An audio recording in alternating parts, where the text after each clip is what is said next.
What is up, ladies and gentlemen? I hope you're all having a great, fantastic day today. And obviously, for episode 2 of Breakdown, we are going to be going over the HBRa3. Now, this is a pretty good assault rifle, and as usual, we are going to be going over the main factors that we did before with the Echo. So with no further delay, let's get into it.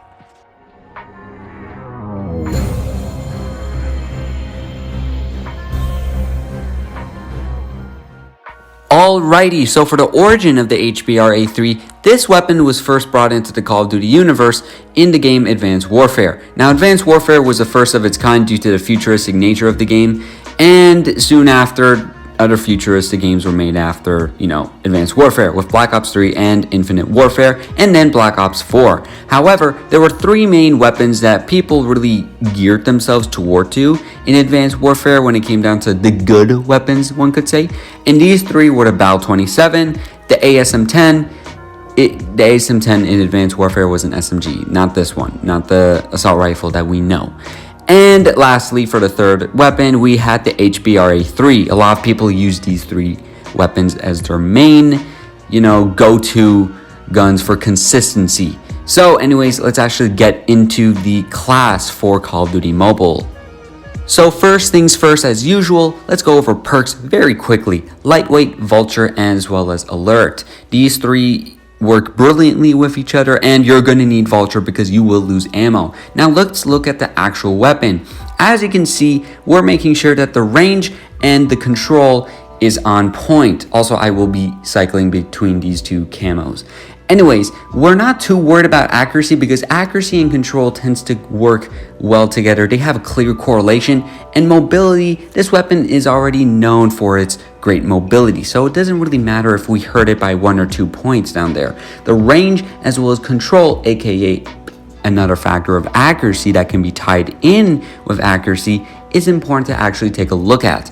So let's actually explain everything. I will be explaining the recoil, reload speed, ADS, and etc, etc. So let's actually get right into it. So let's actually look at the HBR without any attachments, and the hipfire spread is When it comes down to with attachments, we're doing actually a little bit pretty good. Now when it comes down to ADS mode without any attachments, it kicks straight up, a little bit difficult to control. Now when it comes down to our class, it barely kicks up that much, and I'm not even controlling it. If I want to control it, it'd be an absolute laser, as you guys can tell.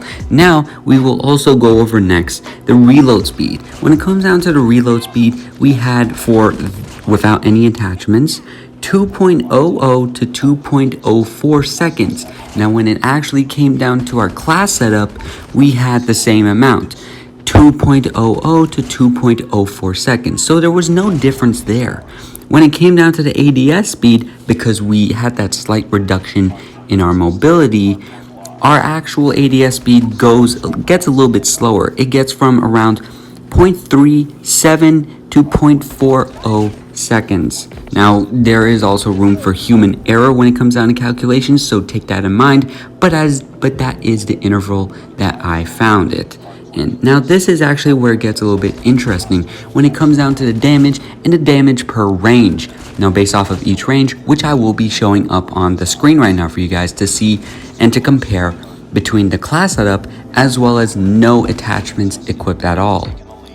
When we look at the 2 tables comparing the 2 classes, no attachments in the actual class in this video, we can see there is a difference. In about 3 different distance ranges, we are going to see an improvement. For example, let's compare 1 by 1. 5 meters, they both take 4 shots to kill, same damage.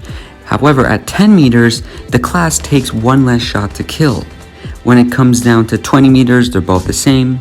But when it actually comes down to 30 meters and 40 meters, the class that we have in this video takes 1 shot to kill, meaning that this is going to give us a faster time to kill rate. And let's not forget one other factor that we talked about earlier, which is the accuracy of this weapon. The accuracy of this class with the damage range using this class is going to boost up your time to kill rate efficiently, a lot more significantly rather than if you didn't use anything. Because, increased accuracy means more bullets into the enemy. And with a better damage range, that also means that we don't need as many bullets to kill the enemy. So you're going to be significantly ahead of your opponent, which is going to obviously be great in your situation. Now we can actually talk about two other factors here, which is the rounds per minute. The rounds per minute is approximately between 697 to 701 bullets per minute. Now again, I'm giving you an interval just because there is a slight human error possibility there. And the RPM isn't too bad, you know what I mean? For an assault rifle, it's pretty good. And then when it comes down to the iron sights, they're decent, they're okay-ish, you can work with them. It takes a little bit of getting used to, I will say this. So if you're telling yourself, oh, I'm really struggling though with these iron sights, I don't know what to do, I think I'm going to have to switch out one of the attachments, don't. Just practice, and then over time, you'll get better with it. Now, my final thoughts on this weapon is in regards to how still it is a cross, it is a hybrid between an SMG and an AR. In regards to an SMG, it has great mobility. When it comes down to an AR, it has that great accuracy and firepower, aka, you know, the damage per round, per bullet. And it's actually a really good weapon. I use this class consistently myself on my own time, and I really do enjoy using it. It just makes everything a lot easier. I feel way more efficient. I feel like I'm conserving a lot more ammunition, even though we do need Vulture. You can go off with this weapon. You truly can. Now, to be completely honest with everybody else, the video is done. I don't really have anything much else to say about it. I highly do recommend, however, that you test this class out and let me know what you guys think. How does it work well with you guys? Anyways, if you enjoyed the video, please make sure to leave a like. Please make sure to subscribe. It really does help me out to like, to subscribe, and to share. And next episode, episode 3 of Breakdown will be on the Type 25. Most likely will be coming out tomorrow or later on today, maybe, but most likely tomorrow. Anyways, have a great day, everyone, and stay safe.